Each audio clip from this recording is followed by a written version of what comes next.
안녕하십니까. 하란 안정섭입니다. 우리가 이게 병리학 관계를 이야기하는데 이렇게 아까 귀신처럼 세밀히 들어가면은 이게 약방문이 800개 이상이 돼. 그러니까 정신이 없고요. 가장 우리가 짐작을 해서 내가 무슨 병에 들렸다 하는 것을 알려면은 오온으로 판단을 하면 돼. 생마에 걸리면요, 그 생마의 특징이 있어. 색깔을 보고 거기에 끄달리 돼 있다든지, 나무 옷 입는 거나 이런 걸 보고, 남이 집 짓고 사는 것을 보고 거기에 시기질투를 한다든지 이런 생각이 날면 그 사람은 자기도 모르는 사이에 생마에 걸렸다고 봐야 됩니다. 그래서 이제 그런 그 생마에 걸리면은 어떻게 하느냐? 너무 그것이 골똘하면요, 염불해가지고 산매되는 것처럼 정신통일이 되는 거예요. 그래가지고 무엇에 묶여 있다가 확 풀린 것 같은 그런 기분도 나고, 온 몸이 투명체가 돼가지고 자기 속에 회가 들어있는 것까지 다 보일 수 있는 그런 능력도 생기고, 또 공중에서 들려오는 말소리 듣는단 말이요. 그게 헛소리 듣는 거지. 그게 뭐냐면 생마에 걸렸을 때 그런 현상이 생깁니다. 또 온 세계의 비밀한 뜻을 주고받아. 지금 요즘 말 같으면 미국 대통령이 어떤 생각을 가지고 있다, 일본 사람이 어떤 사람을 가지고 있다, 말을 안 해도 한국 사람이 이번 그 텔레비를 보면은 다 짐작하고 마음속에 생각하는 바가 있어. 그건 뭐 때문에 그러냐? 세계에 걸려 있기 때문에. 거기에 걸리지 않는 사람들은 나라가 어떻게 되든지 말든지 생각하지 않을 거 아니에요. 이제 그런 점이 있다. 허공 가운데 온갖 보배롭고 찬란한 빛을 본다. 내가 하지 못했던 것이 상상으로 나타나는 거예요. 그러면은 내가 생마에 걸려 있구나. 캄캄한 방안이 갑자기 환하게 그 밝아지는 수가 있단 말이에요. 그러면 누가 그게 신이 일러줘서 한 것이 아니라 자기 마음이 답답하다가 탁 열리면 그런 현상이 생길 수 있다. 이런 이야기예요. 그 다음에 막혀있던 것이 갑자기 통해져서 무엇이든지 마음대로 보고 싶고 하고 싶은 일을 마음대로 할 것 같은 기분이 난단 말이에요. 그러니까 생마에 걸린 사람이 허공에 잘 빠져요. 괜히 지나가는 사람 보고 자기 공상 속에서 잘 빠지는 그런 경우가 있단 말이에요. 그래서 생마, 그 다음에 음식 먹고 뭐 하는 데서 수상행시 할 때, 아까 생마는 보는 데서 중심이 됐지만은 이 상마 같은 것은 생각 속에서 일어나는 거거든. 이 생각 속에서 일어나는데 누구든지 그러한 조건이, 거기에 걸릴 수 있는 조건이 우리 몸속에 다 갖추어져 있어. 지수화풍 4대 속에는 없는 것이 없어요. 다 있기 때문에 거기서 어느 것을 더 치중하느냐에 따라서 그쪽으로 흘러가는 겁니다. 그러니까 도인이 되려면 무심도인이 돼야 된다. 어떤 경계든지 끄달리지 않을 수 있어야 된다. 이런 이야기를 하는 겁니다. 그런데 아무것도 보지도 않는데 생각 속에서 여러 가지 번민이 많이 나고 있는 것이 있는데 그것이 상마입니다. 예를 들어서 하나 이야기할 것 같으면 우리 조선조 때 이 사람은 불교인 아닙니다. 불교인 아닌데 의학 공부를 많이 했어. 아주 유명한 이재마 씨라고 하시는 분인데 함경도도 살고 있어요. 사람을 보면은 어째서 가슴이 크느냐, 왜 머리가 크냐, 왜 목이 기냐, 짧으냐, 그런 것을 그냥 아는 거예요. 생리적인 면에서 자기의 사고방식이 그렇게 그쪽으로 흘러갔기 때문에 그런 모습을 형성하는 것이다. 이렇게 하면 그것을 학문적으로 정립한 것이 바로 태양, 태음, 소음, 소양, 이게 사상과학 아니에요? 그러면 장이 크다든지 간이 크다든지 하는 것은 자기의 성품 따라서 그렇게 만들어진 것이기 때문에 그런 사람은 간과 연관이 있다든지 장과 연관이 있다든지 저녁에 잠을 못 자고 꿈을 많이 꾼다고 하면 뇌하고 연관이 있어. 이렇게 있기 때문에 말을 안 해도 약방문을 안 내도 그런 사람을 보면 그냥 합니다. 그런데 한 대감의 아들이 그 집안이 잘 사는데도 어머니 때문에 고민이 많은 거예요. 딸이 병이 들어가지고 27살 먹을 때 옛날에 27살 먹으면 관연한 여자지. 그런데 병이 있으니까 치료도 못하고 그렇게 돼 있으니까 맨날 걱정이요. 주는 밥도 잘 안 잡수고 걱정을 하면서 저걸 어떻게 해야 될까. 그런데 소문에 이재마 씨 소문을 들었어. 그러니까 아들한테 사정해서 자네는 장관 벼슬을 하고 있으니까 편지 하나 써가지고 우리 딸을 때문에 그 사람을 오라고 할 수는 없는 거 아니에요. 그러니까 한번 보내보도록 하자.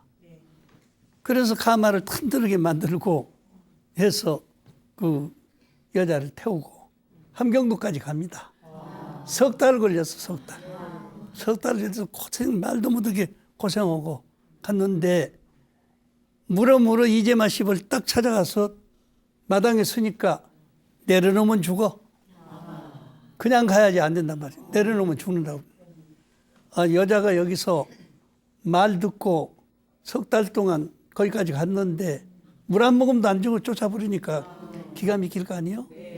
막 목이 타고 말이요. 이놈 두고 보자. 우리 오빠한테 이야기해가지고 가만두지 않을 거다. 그래서 이제 화가 나가지고 근데 내려놓으면 죽는다고 하니까 할 수 없이 싣고 오는 거예요. 싣고 산 고개를 넘어가는데 더 목이 타는 거지. 그런데 어디서 총소리가 탁 난단 말이야. 이게 무슨 총소리냐. 포수쟁이들이 뭐 잡는 총소리 같습니다. 내가 목이 타서 죽겠어. 그러니까 가서 봐가지고 피가 나는 것이 있으면 피를 좀 받아오느라. 아, 그래서 가가지고 보니까 멧돼지를 큰 놈을 잡았어.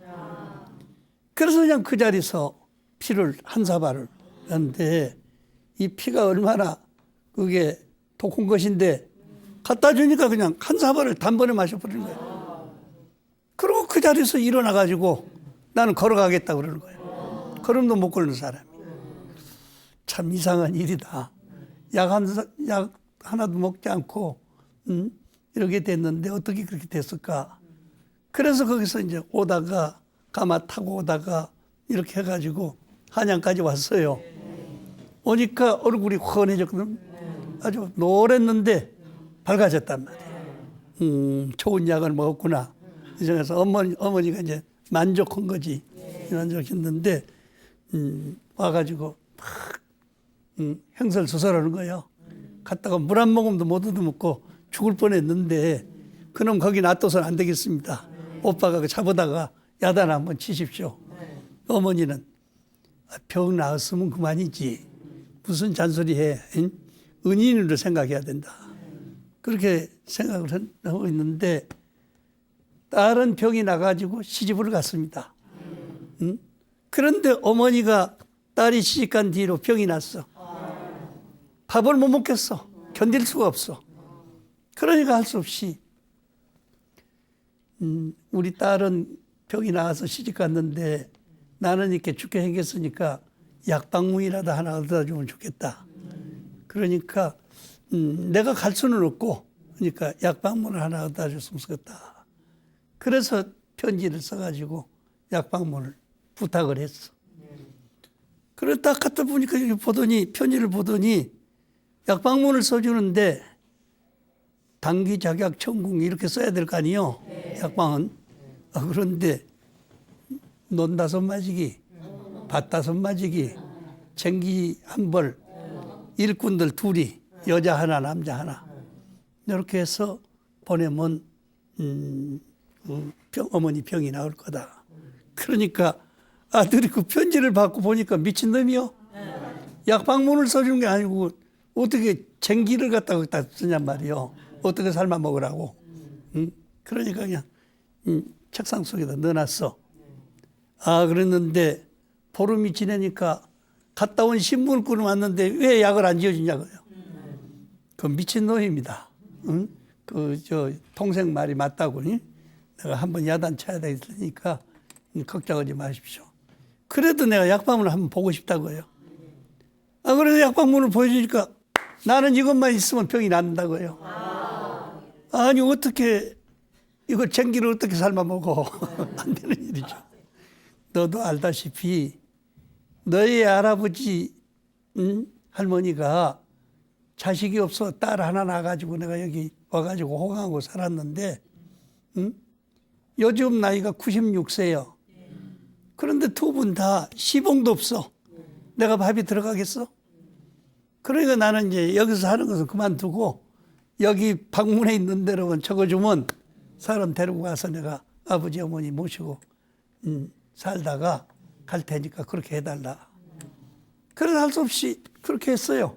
다 해서 사람 시켜서 보냈어. 그래서 그 할아버지 할머니가 100살이 넘도록 살았습니다.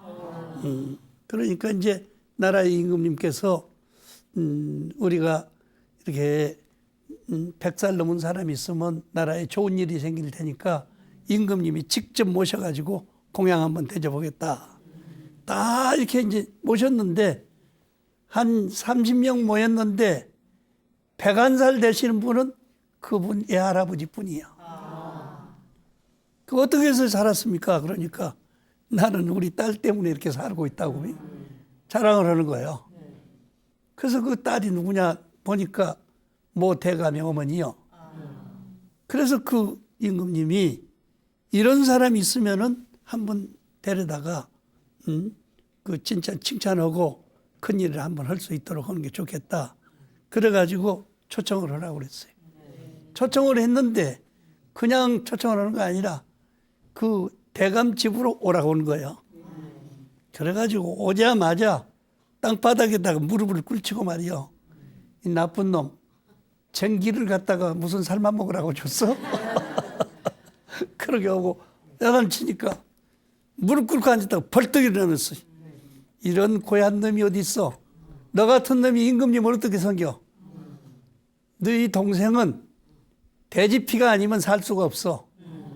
그래서 그 열무를 갖다 줬더니 당장에 살아난 거고, 너희 어머니는 너희 아버지, 애할아버지, 애할머니를 잘 모실 수 있는 여건이 있으면 건강하게 되기 때문에 내가 해준 건데 나를 나쁜 놈으로 치고 보냐고 말이요. 나는 간다고. 그래서 모시고 임금님한테 가서 그분이 의의가 된 겁니다. 나라의 모든 병을 오고 이제 간섭할 수 있는.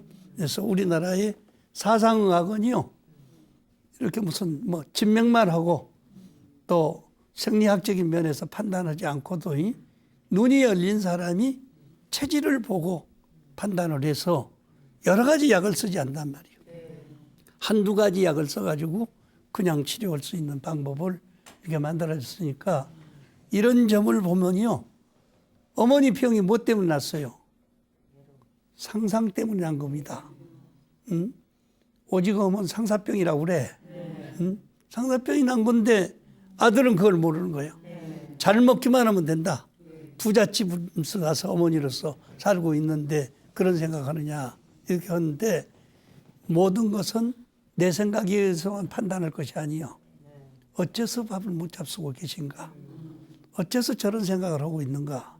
이해가 안 되는데도 그런 생각을 해볼 수 있으면은 집에 한번 전화해 보면요, 친정 어머니라든지 아버지께서 무슨 생각을 하고 있는가 알 거 아니겠어요. 이렇게 해서 뭘 해드려야만 하는 게 아니고 말로라도 이해를 하고 그 소원을 좀 풀어줄 수 있는 여건이 있으면은 다 될 수 있는 거예요. 지난번에도 이야기했습니다마는 우리들은 급하면 그냥 우선 땜지르는 식이요. 애들은 제대로 가르쳐 놓지도 않고 시험 때만 되면 갖다 연만 붙인단 말이에요. 내가 생각할 때 엿장사는 다 서울대학교 다 붙었겠다. 그럴 거 아니에요. 다른 나라를 보면은 다 부모님들이 소위 선생님 이상으로 공부를 해서 그렇게까지 공부를 못했다 하더라도 그런 분들을 모시고 여건을 조성할 수 있는 그런 차량이 돼 있기 때문에 하는 겁니다. 나는 여러 가지 여러 나라에 그 공부하는 것도 이제 참고를 하고 있는데 독일이 대단히 잘한다고 보는 거예요. 공부하기 싫어하는 놈들은요 초등학교만 졸업시킵니다. 졸업시키는데 잡일이라도 잘할 수 있으면 그걸 시킨단 말이에요. 우리나라는 청소부 옛날에 한 달에 50만 원 정도, 100만 원 줄 때 거기서는 300만 원 줬어요. 그러면 대학 졸업한 사람이나 청소부나 똑같이 거기서 결혼해가지고 여기까지 나부르면 전부 무료로 공부시키니까 오히려 신경 안 쓰고 이렇게 나라도 잘 돌보고 가정도 잘 되게 하는 것이 좋겠다. 또 이런 이야기 하면 길거리에 나가서 청소만 하려고 올라는지 알 수 없지만은 실제로 수준에 맞춰서 해야 돼. 아무리 부모가 시키려고 해도 안 되는 놈이 있고요. 안 해도 되는 놈이 있어. 거기에 맞춰서 근기에 맞춰서 이제 남 애기들 흉내 낼 것이 없습니다. 그렇게 하고 내가 독일에서는 지금 대학원까지도 전부 무료 아니에요? 그 돈이 어떻게 된 거예요? 선생님들한테 월급을 주는데 다 학교에서 기숙사, 학교 다닐 때부터 그렇게 해서 그것을 공부하니까 대학 교수가 돼서 월급을 주면 3분의 1을 학교에다 바쳐버리는 거예요. 후배들 하라고. 그렇게 하니까 될 수 있고 이번에도 보니까 우리는 지금 기관사들이 이렇게 야단인데 거기서는 65세 정년 퇴직하는 것을 80세까지 하자. 그 대신에 65세 이상 정년 퇴직하는 사람은 월급의 반만 받는다. 일은 똑같이 한다. 집에 앉았으면 못 올 거예요. 그러니까 그렇게 해서 하고 나머지는 반은 신입생들한테 나눠줘라. 이렇게 하니까 가격도 올라가지 않고 사람들도 편해지고 노는 사람이 거의 없어. 그 300년 전에 일본 사람들이 독일에 가가지고서 1대, 2대가 거기서 기술을 배워가지고 와가지고 일본이 저렇게 잘 살게 되고 우리 300년 전에 임진왜란 났을 때 와서 총으로 쏴서 죽여버렸잖아요. 거기서 배워온 거예요. 근데 그때 그것을 그 화약 만든 사람이 내가 이거 만들어 놓고 죽으면은 사람 죽이는 일밖에 안 될 것이다. 없애버려라. 그랬는데 사람만 죽입니까? 바위도 뚫어가지고 집도 짓고 하니까 그런 데 쓰도록 합시다. 그래서 지금 그것이 만들어져 가지고 지금도 대포로도 사용하고 좋은 집도 짓고 하는 일이 되게 돼 있는데 이렇게 자기가 다른 사람들이 생각지 못했던 것을 발명을 하더라도 거기에 맞춰서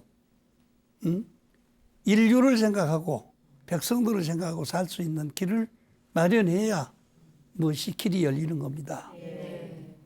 그러니까 이제 우리는 왜 이렇게 잘 안 되느냐 만나러 한탄하는데 내가 볼 때는요 우리 어렸을 때는 밥도 먹기 어려웠어요. 지금은 먹다가 버린 찌꺼기만 해도 말도 못하잖아. 그렇게 호강하고 사는 세상인데 불평불만은 더 많단 말이에요. 이런 것을 다른 사람은 해소가 안 됩니다. 왜 안 되느냐? 천당 가볼 사람은 지상에 대한 생각을 안 해. 그래서 내가 지난번에 이희여 여사 49제 지낼 때에 거기에 맞춰서 해야 되니까 주기도문 외울 사람 나와라. 목사님도 있고 신부님도 있는데 안 나와. 부처님이 무서워가지고. 그래서 하고 내가 할 수 없이 안 나오니까 주기도문 내가 외우고 찬송가도 날빛보다 더 밝은 천당이 하고 내가 하고 영가를 위해서 죄를 지내는 거니까 영가가 좋아할 대로 해야 될 거 아니에요? 그분은 기독교 전도사요, 장로요 이렇게 하니까 거기에 맞춰서 하니까 분위기가 확 달라지더라고요. 그래서 내가 이제 법문을 할 때 내가 이렇게 선택돼서 온 것은 내가 김대중 씨 대인 학교를 다녔거든. 내가 목상이요. 그러니까 나보다 6년 선배지만은 그렇게 돼서 인연이 됐고, 미국 가서도 내가 만나 뵙고, 또 여기 와서도 우리 여사님께서 하는 것이 YWCA 아니요. 응? 불교 여성, 기독교 여성 운동 하는 거니까 이렇게 해서 가서 강의도 듣고 했으니까 인연이 돼서 왔는데, 한 곳만 좋아하지 마십시오. 천당에 가면요.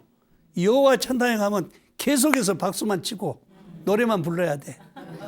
그것도 한두 자리, 한두 번이지 100번만 해봐. 질정이 나지. 그러니까 그렇게 하지 말고 거기서 극락세계도 한번 가보고 약사부처님 세계도 가시고 남방 한의세계도 가시고 골고루 구경하고 그것이 좋은 점이 있으면 가지고 사바세계로 다시 오면 태어나가지고 같이 운동합시다. 그게 내가 49제 법문이었어. 그러니까 모든 것은 맞춰서 해야 돼. 자기 생각에 의해서. 내가 볼 때 아무리 기독교가 좀 배타적인 사고방식을 가진다. 그런데 그렇게 하지 않으면 살 수가 없었던 풍습이 있어요. 그러면 우선 예수님 자체가 예수님 어머니가 누구요? 마리아 아니에요. 마리아 아버지가 마리아의 남편 되는 사람이 누구예요? 로마 병정입니다. 로마 병정이요. 지금 이야기하신 것은 제가 아버지께서 마리아 아버지께서 다른 데 장가 갔다가 아기 못 나서 짝 맞춰 주고서 흔적 없이 살아라. 이렇게 했기 때문에 그 부잣집 딸이 어쩔 수 없이 거기서 나와가지고 가다가 마국간에서 아기를 낳았지. 어찌갑니까? 그런데 그러면 판다바라고 하는 그 애인이 무슨 사람이냐? 로마 병정이에요. 자기 아버지 때부터 거기 다니던 교회를 지켜주는 병정이요. 근데 여러분도 보셨지만은 일본 장교들 다 모자 쓰고 나온다든지 미국 사람들 나오면은 처녀들이 보면은 그냥 깜짝 놀래지. 그러니까 보통 여자가 16살 때 딱 보니까 잘생겼거든. 그래서 몇 번 보다 보니까 눈이 맞았어. 그래서 나중에 애인이 돼가지고 요단강 가에 가서 하루 저녁 조금 놀다 와서 보니까 애기가 배져버렸어. 어떻게 할 거야? 어머니한테 이야기하니까 큰일 났다. 양반 체면이 있는데 어떻게 할 거냐? 그러니까 결국에는 빨리 결혼시켜가지고 다른 데로 보내자. 그래가지고 다른 데 결혼했다가 아기를 못 낳아서 실패한 남자를 짝을 맞춰준 거예요. 여기 와서도 여기서는 아기를 못 낳습니다. 그 아버지가. 그리고 이제 목수 노릇 했던 사람인데 목수 노릇 하다가 이제 아기가 똑똑하게 잘난 것을 보고 13살 때 인도에 왕자가 거기 무역으로 왔다가 내가 데리고 가서 가르치면 안 되느냐. 그래서 집에 있으면 역시 문제가 돼. 예를 들어 말 같으면 일본 군인 장교하고 한국 여자하고 연애해가지고 나부는 것하고 똑같으니까. 거기서는 누가 좋아할 사람이 없어요. 그래서 결국에는 인도 유학 갔다가 거기서 스님이 돼가지고 아까 내가 여러 번 이야기했지만 옷을 입고 있는 것이 티베트 승복 아니에요. 파키스탄에서 거기서 중노를 했던 장소가 지금까지 그대로 있어요. 그래서 우리 뭐 그 자리 가서 앉아보기도 없고 사진도 찍어가지고 없고 또 거기서 좀 떨어진 장소에 토마스 예수님의 12제자 가운데서 막대 제자지. 토마스가 거기서 이제 그 시봉했던 자리가 있습니다. 그래서 이제 그것이 파키스탄이거든요. 그래서 이제 거기서 있다가 가니까 어머니가 그래요. 네가 모습도 달라지고 해서 다른 형제들은 한 사람도 참석하지 않고 우리 막내 딸만 참석을 했어. 그러니까 이제 근데 다 다른 거 해도 좋다. 조상만은 없애지 말아라. 그래서 여호와를 이제 독실하게 됐고 어머니 말씀대로 이렇게 했어. 그러나 행동하는 것으로 모습을 볼 때는 전부 불교 행동이에요. 응? 여러분 한번 생각해 보세요. 예수님이 승복 입고 지나가는데 애굽 사람들이 집에서 여자가 잘못했다고 그래가지고 집안 재판해가지고 가운데다가 놓고 돌멩이로 쳐서 죽이려고 하고 있는 중이에요. 예수님이 키가 크고 딱 지나가니까 당신이 한번 먼저 쳐주십시오. 돌을 줬어. 딱 들고 쳐다보더니 이 가운데 음심이 없는 사람 같으면 저 여자를 죽일 수 있는 자격이 있다. 음심 없는 사람이 어디 있어? 한 사람은 나선 사람이 없어. 그래서 그 여자를 죽이지 못했어요. 응? 그리고 조금 지나가다가 목이 말랐어. 물 좀 먹어야 되겠다. 그래가지고 물 뜨는 여자한테다가 물 좀 달라고 그러니까 저는 사마리아 여인입니다. 사마리아 여인은 다른 나라에서 왕녀지만은 잡아가지고 노예로 만든 사람들이요. 노예는 정상적인 사람들을 쳐다보지 못하게 돼 있어. 말도 못하게 돼 있어. 그러니까 저는 물만 내려다보면서 저는 사마리아 여인입니다. 그러니까 예수님이 뭐라고 그랬어? 한 하늘 밑에 사마리아가 따로 있고 애굽이 따로 있겠느냐. 모든 사람은 평등하다. 그 소리가 누구 소리요? 바로 부처님께서 능엄경에 말씀했던 아란 존자가 마둥가라고 하는 여인을 만나가지고 물 떠달라고 했을 때 했던 소리예요. 다 사람은 달라도 사생은 절대로 평등합니다. 바라문이 됐든지 찰저리가 됐든지 평민이 됐든지 노예가 됐든지 사람은 절대 평등합니다. 그때 사람도 못 쳐다보던 마둥가가 쳐다보니까 달덩이 같은 분이 있었거든. 처음 본 남자예요. 그냥 미쳐버린 거지. 응? 물어도 먹고 갔는데 자기도 모르는 사이에 따라가는 거예요. 내가 거기 갔던 장소를 가서 보니까요. 한 7km 돼. 그 우물에서 기원정사까지. 거기까지 그냥 쫓아가는 거예요. 그런데 가서 보니까 도저히 거기는 스님들이 1000명이 넘어 살아서 못 들어가게 돼 있어. 그러니까 할 수 없이 그냥 오는 거예요. 쫓아가가지고 그 엄마한테 나는 그 사람 한 번만 더 보고 죽어도 원이 없으니까 한 번만 더 보게 해주십시오. 그것이 이제 그 마둥가 경이 있어요. 멀리 간 사람도 불러들이는 마술이 하는 경이 있어. 그래서 절대로 안 된다. 이거 함부로 오는 것이 아니다. 그래도 나는 그러는 건 죽어. 여기서 죽으니까 한 번만 만나게 해달라. 그래서 어머니가 이제 밤새도록 연구를 하다가 소똥으로 탑을 만들거든요. 소똥으로 만드는데 10층까지 만드는데 7층까지는 일반 소똥으로 만들어. 8층, 9층, 10층은요. 히마리아에서 나는 흰 소똥이어야만 되는 거예요. 그건 아주 기억에 해서 저장을 해놨던 거고, 하고 그 위에다가 딱 탑을 만들고 이제 많은 그릇에다가 정화수를 따야 됩니다. 누구도 한 번도 물을 마시지 않은 샘물. 그게 정화수요.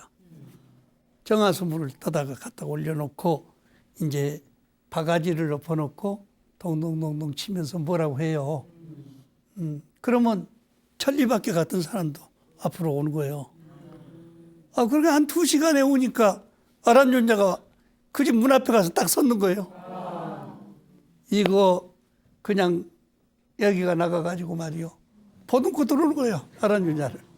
그 자기 방에서 이제 그 쳐다보고 앉았으니까 부처님이 가만히 보니까 밥때가 됐는데 아란존자가 안 오거든. 이상하다. 그래가지고 능엄 산매에 드시는 거예요. 능엄 산매에 들어가지고 딱 보니까 마등가 방에 가서 앉았거든. 그래서 그때 부처님께서 처음으로 주문을 외워서 부처님은 주문은 잘 안 외우시는데 왜? 마등가 자체가 마녀들이 외우는 거 아니에요. 그러니까 거기에 맞춰서 가지고 외우다 보니까 둘이 손잡고 딱 1200 대중이 있는 장소에 가서 섰단 말이에요. 그러니까 아란존자는 고개를 들지 못하고 부끄러워가지고 어떻게 할 줄을 모르고, 이 마등가는요 세상에 태어나서는 제일 좋은 남자, 좋아하는 남자를 만났지, 보니까 남자가 1200명이요 수두룩하거든. 빙긋빙긋 웃고 그냥 지내는 거예요. 그래서 아란존자한테 너 그 부끄러운 마음이 어디에 있느냐, 안에 있느냐, 밖에 있느냐, 중간에 있느냐, 그것을 7번 묻고 7번 답변하는 것이 칠처징심이라고 하는 거예요. 그것을 확실히 알면요 자기 마음의 소재를 알 수 있게 돼. 그런데 마음입니다. 그런데 네 마음하고 내 마음이 똑같다고 하면 말이요, 내가 볼 때 너도 봐야 될 거 아니에요. 그런데 어떻게 못 보느냐, 그것을 같이 보면서도 못 보는 이유를 설명하는 것이 사약장이라는 것이 4가지. 만일 그렇다면 어째서 똑같이 보지 못하느냐. 이것이 능엄경의 심리학, 마음을 찾는 방법입니다. 그렇게 해가지고 나중에는 이제 구체적으로 이제 설명을 해서 하는데, 사실은 마등가가 돌을 먼저 깨쳐버리는 거예요. 예. 극단적인 생각을 가진 사람은 극단적으로 돌을 깨칠 수가 있어요. 내가 진짜로 아란존자를 사랑한다면 아란존자하고 같아져야 될 거 아니에요. 아란존자는 태어나면서부터 왕자예요. 그래서 왕법을 익혔어. 세속 공부를 많이 했으니까 세속적인 학문도 공부했어. 중이 됐으니까 중법도 잘하고 있어. 근데 너는 마등가밖에 안 되지. 무당의 딸이니까. 그 같이 결혼을 한다 하더라도 못 산다. 같이 살려면은 가서 너 엄마한테 물어가지고 오느라.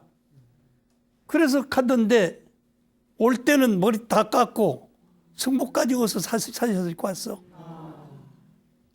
부처님, 저도 우리 애인처럼 중노릇을 잘해가지고요, 한번 왕법도 익히고 세법도 익히고 불법도 익히고 다 익혀가지고 오겠습니다.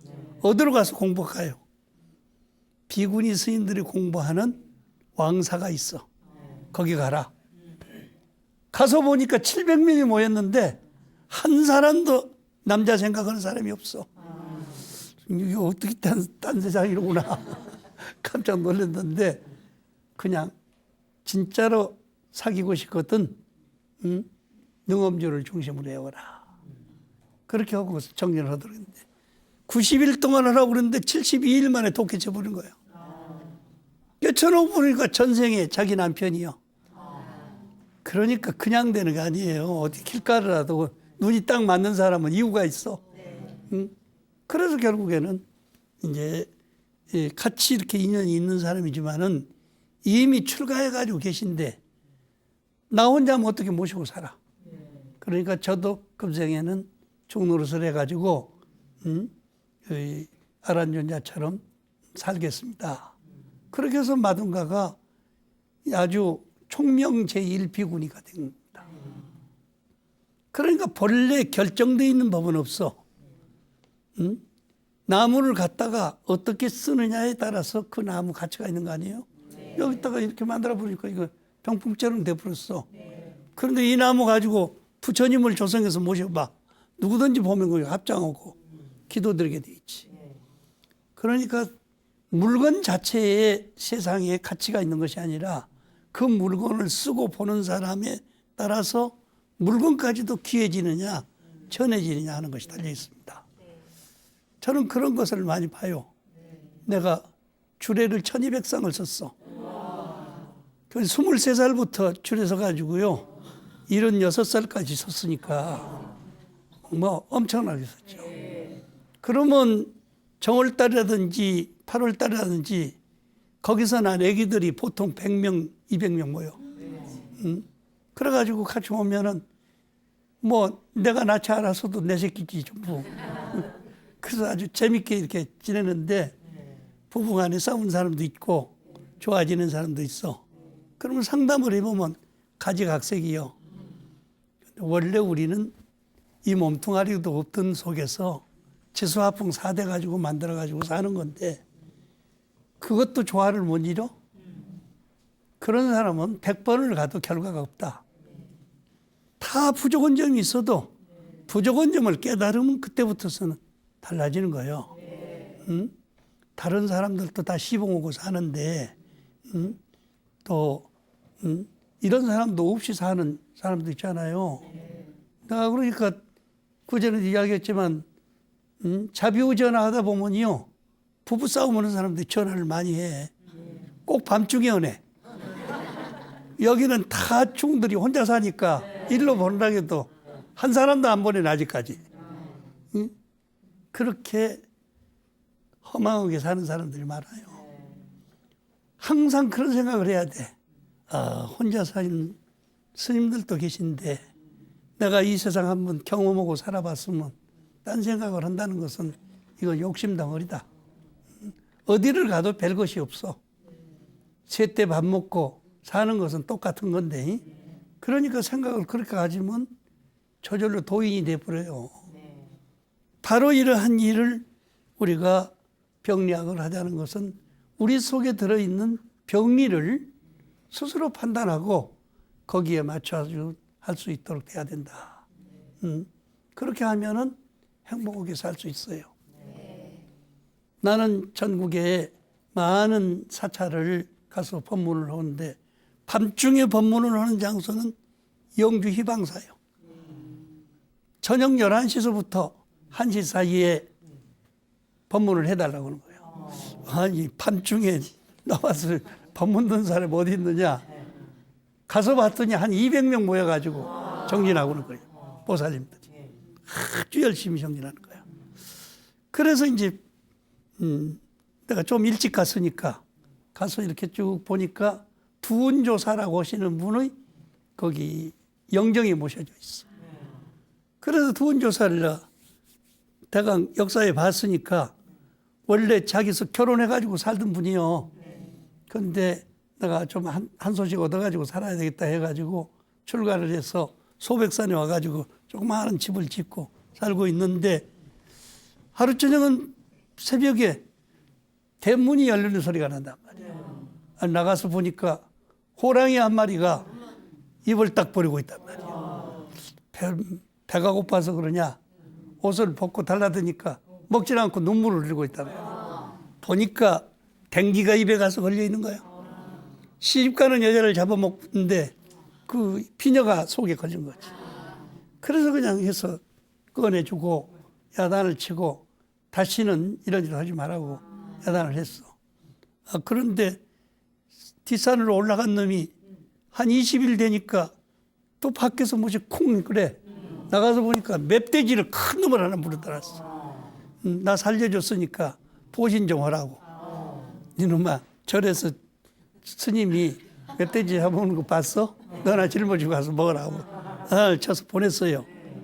그랬는데 그 뒤로 한 달쯤 돼서 11월 달에 음력 11월 달 눈이 많이 왔는데 또 밖에서 콩소리가 나. 나가보니까 이쁜 색실 하나 물어다 놨어. 혼자 사니까. 그래서 보니까 죽어 있어요. 그래가지고. 그래서 이제 데려다가 빨리 눕혀놓고 물 튀어가지고 좀 먹이고 하니까 살아났단 말이에요. 눈을 뜨더니 아이고 호랑이야 그런단 말이에요.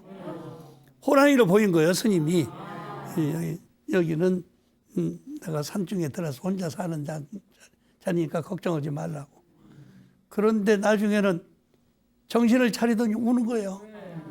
아니 차라리 호랑이가 나를 잡아먹었으면 좋은데 어떻게 갖다 놔가지고 남자 방에다 하는데 내가 시집 가려고 그 물건 만들어 가지고 어머니 방으로 딱 가지고 가는 순간에 무엇이 픽 하더니 눈을 떠보니까 여기까지 와버렸던 거예요. 그러니 천상 지금 나하고 약혼했던 그 남자하고는 맞지 않고 스님하고 내가 그러니까 여기서 살겠다는 거예요. 나도 장가 가서 애기들이 둘이나 있는데 다 버리고 나가서 지금 공부하고 있는데 그건 무슨 소리냐. 안 된다고. 내년 2월 달까지만 참고 여기 있다가 내가 고향에다 데려다 주겠다. 그래서 그는 먹을 것도 없는데 혼자 먹을 것 가지고 석 달을 같이 지냈어. 그래서 이제 청을 보름 지낸 뒤에 살살해서 그 경주까지 갔어. 경주까지 가서 자기 친정한테 갔더니 그날이 자기가 물려온 지 딱 100일 되는 날이요. 그래서 무당 데려다가 구설하고 있는 중이요. 아, 저녁 때 들어가니까 그냥 혼신이 왔다고 난리가 난 거예요. 혼신이 아니라고. 그래서 들어가서 사실적으로 얘기하니까 아버지가 차라리 거기서 죽어버리지 뭐 들어왔어. 응? 이 부잣집 딸이 경주 최씨 부잣집 딸이 그러고 왔으니까 창피스러워서 어떻게 사느냐고요. 그러니까 스님한테 이야기를 했는데 스님은 말을 듣지 않으니까 아버지가 이야기해야 된다고. 아버지가 데려다가 결혼하면 집도 지어주고 재산도 나눠주고 벼슬아치도 줄 테니까 그렇게 하라. 절대로 나는 도를 공부하러 온 사람이 이 여자 하나 살려줬다고 그런 짓 안 한다고. 간다고 그런단 말이에요. 그러니까 여자도 따라서 가겠다. 그래가지고 따라서 와서 이 절에서는 같이 못 산다. 그래서 그 밑에 마을에다가 조그마한 초막을 짓고 살게 됐어요. 그 여자가 살던 집이 역전이 돼가지고 희방역이 된 거예요. 그 여자 이름이 희방이요. 그래서 절도 이름도 희방사가 되고 그랬거든요. 이렇게 마음의 의지가 어느 곳을 향해서 화살을 던졌다 하더라도 안 되겠다 하면은 한 생각 탁 돌려가지고 아까 이야기했듯이 일생을 혼자 살면서 공부하시는 스님들도 계신데 우리도 그런 마음의 자세로서 회양을 한번 해야지 이런 생각이 나면은 나만 사는 거 아닙니다. 다 인연 있는 사람들도 다 감동을 받아서 깨달음을 얻을 수 있거든요. 이렇게 해서 대강 병마에 대해서는 병리학에 대해서는 내가 이제 6번 했는가 이렇게 했습니다. 앞으로 2번 남았는데요. 병든 것만 우리가 이야기할 것이 아니라 어떻게 병을 치료할 것이냐 이것이 중요해. 그러니까 그 병의 이 불교 병리학의 생리 어떻게 해서 병치료를 병 없는 사람이 없어. 어떻게 할 것이냐 하는 것을 한번 연구를 해가면서 해양을 할 수 있도록 하고 감사합니다.